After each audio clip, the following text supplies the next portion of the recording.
Mag-iigib muna kami ng aking bunsoy ng tubig.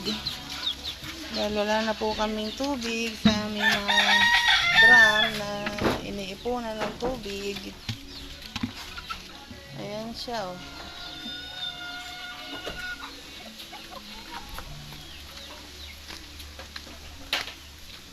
Ayan, dito po kami nag-iigib ng tubig sa aming kapitbahay.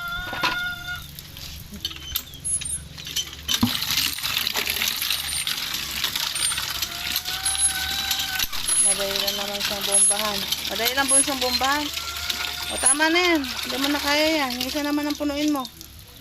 Ari, yung isang timba natin. Ayan.